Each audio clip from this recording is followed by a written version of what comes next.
Obviously, you've got the drone fixed on this person here. Walk us through what happened before this and kind of typically what's going on in your world as this is happening. Like they even hear like the propeller blades and stuff. So it was really surprising that he wasn't reacting to that or the speaker. I think it's worth noting on this one too is look at the time of day. Look how bright it is. I've always kind of gut checked myself. Are we doing this because it's cool or because it works?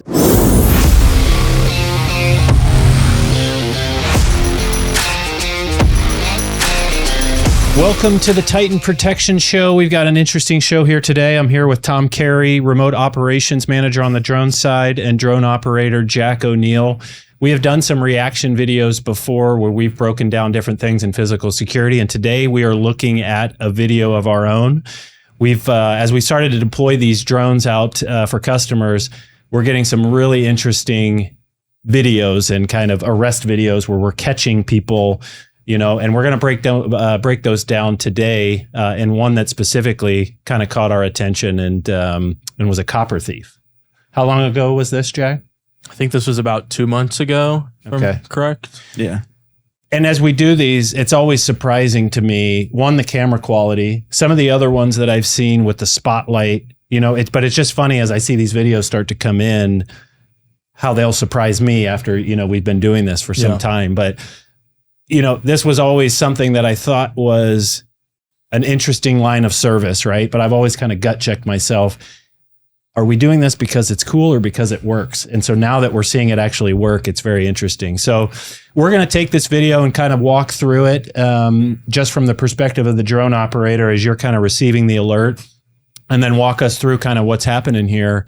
And just kind of chat about it, because I think it's interesting to see this, you know, really kind of work in the real world. Yeah. But appreciate y'all being on and walking through this with us. But any other comments or thoughts before we start the video?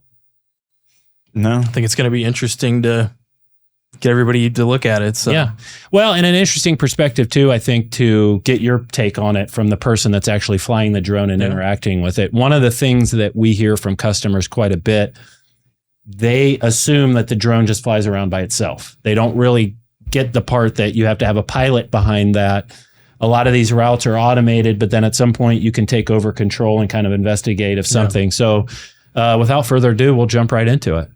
All right. So to set the stage here, obviously you've got the drone fixed on this person here. Walk us through what happened before this and kind of typically what's going on in your world as this is happening. Yeah. So we got a video alarm from our security operations center about a Sentry that had detected this gentleman entering the property, but they couldn't actually see him where he was in the property after the entry. So we deployed the drone, and this is actually really close to where our docking station is. So almost as soon as I got in the air, I identified him, and this was a weekend day, so no one should be there. Obviously, he doesn't have any PPE on, so he's very clearly a trespasser. Seeing the tools. Yeah. And so when you talk about the detection in the Sentry, so we've got mobile surveillance units, which is the trailer, solar powered with the camera on top of it. Yeah. We deploy a lot of those, but then you kind of hit a limitation of, we've done the detection, the person's on the property, where are they, how that. So this is kind of a good example of the entire ecosystem working of, we've created a perimeter around the property, there's been a detection. Now we send the drone up, and then your eyes on top of this, where obviously you're seeing that, hey, this person is maybe not supposed to be there, but also very suspicious with the tools and what they're up to. And by this point, are you pretty sure what he's up to? Yeah, it took me a little bit to understand what he was doing. I was like, what is he digging for? And then very quickly I realized he's pulling the wires out of the ground. And I think he had a Sawzall too that he was using to chop some of them off from light poles And so now you at some point, pretty quickly, how long did it take you to realize that and kind of contact the police? Because here we see the police have shown up now and they're here. I think it was maybe only a minute and a half or 2 minutes after we were in the air that we had the police dispatched, and they actually arrived pretty quickly, maybe another 10 minutes after that, I would say. And, you know, I was kind of keeping an eye on the perimeter to see which direction they'd be pulling up from. And then when I saw them pull up on that street, I flew the drone over there to try and direct their attention over where the suspect is, because this is a really big site. Yeah. And it can be hard to, you know, see. Is that additional units showing up, or is that? So they repositioned around to the north side of the property. Okay. Not sure why, but I think maybe they just thought it'd be an easier entry from these houses over there that we just saw at the top of the screen. And then I think this might be when they start yelling at him. We'll see if they pop out from the north side. Now, one of the other things too is, how we handle this from a protocol standpoint is really flexible up to the customer. Do they want us to use the audio through the drone to talk through and scare them away? Do we want to stay up high so that we can lead police in to lead to an arrest? Mm-hmm. What was happening here? So in this case, the client does want us to use audio, like our speakers and spotlight. So I tried to do the talk down on him and say, you're trespassing on private property. You need to leave now immediately or the police will be dispatched. And he had no reaction to that. I played it 3 or 4 times. And most people, as soon as they see the drone in the air, like they even hear like the propeller blades and stuff. So It was really surprising that he wasn't reacting to that or the speaker. And then what I realized later reviewing the video is he has really big noise canceling earmuffs on. So he just didn't hear the speaker at all. And, that was to his own demise because obviously PD pulled up. So, well, that's an interesting sight too. We've had so many interventions, whether it be through audio or catching police. That also seemed different to me. Did that one point have buildings up and they demolished them? Oh yeah. Okay. Yeah, it's been a slow demolish at that spot. A lot of the buildings have asbestos, so they have to do asbestos mitigation. So that's why it's been slow. It's one of the reasons they brought us in, because they're open buildings that are being demolished slowly. So it draws a lot of transient. That one, when we first deployed there, had a bunch of buildings on it. It's been cleared. What I think is worth noting on this one too is look at the time of day. Look how bright it is. Right. It's not just nighttime. All this stuff happens. Right. So we were poised and ready. Didn't dismiss an alert just because it was during the daytime. Right. No, we know a construction site daytime, off day, Saturday, that we were ready to go and, get this a pretty blatantly obvious video of somebody committing nefarious activities. Right. And that's been a good use case for us. We're seeing a lot more deployments in that development, multifamily type of thing, because I think this is the prime example of it's in an area that's having a lot of issues. They're having problems with arson, fires, whether that be intentional or whether it be homeless people using that to cook food, stay warm, that type of thing. So the trespassing, the theft, all of that stuff that goes on, they were looking at that going, do we put a security officer out there? We were able to put this in place to where we get the detection around there, but then we also have the response piece. If the audio doesn't work, we also have our security officers that can respond within that.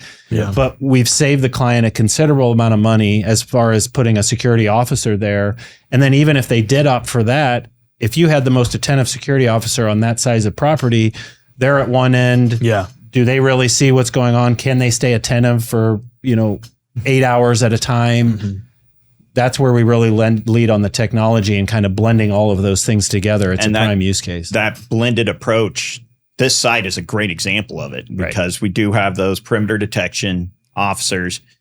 We have a lot of incidents where it's picked up on the sensor, drone launches, finds them. We dispatch our officers or PD, and that's that. So yeah, it really is that blended approach. All of it working together really gives you the best, bang for your buck. That's we call it the Goldilocks method of how each property might have a different prescription of what elements of people and technology do we want to blend together. And that's kind of where we're finding a lot of success is it's not a one size fits all. One site may need, we have that too. We have, a couple other sites where there's a security officer there in addition to the drone, but that's due to size of property and also it's able to kind of spend, but we still have that last mile boots on the ground. Yep. So that's really dependent on the customer, application. What's the risk profile? What are we trying to accomplish? But it gives us that ability to do that. I thought that was a great use case for that in one, because I think I've even seen some from that site where we had trespassers. We sent our own Titan officers that interacted with that and have had a few apprehensions or a few issues. We've had tremendous success at that site. I think we've had I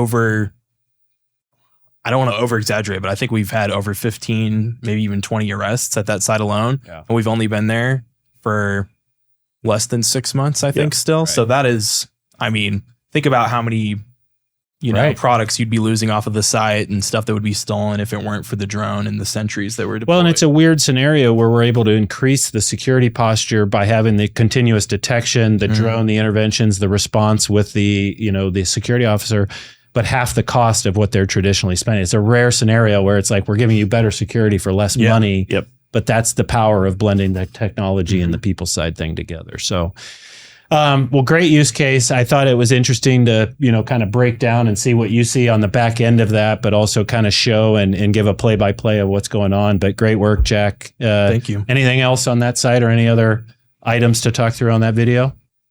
No, it was just, great example of our SOC, our Security Operations Center, working with the drone operators. And, we have that direct communication. They're sitting right next to each other and they say, hey, we see this. We don't know where he went. Boom.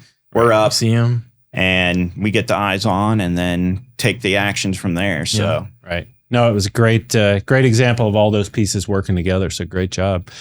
Appreciate it. We'll try and do more of these and especially other reaction videos and different stuff like that. But anybody has any questions, throw them in the comments.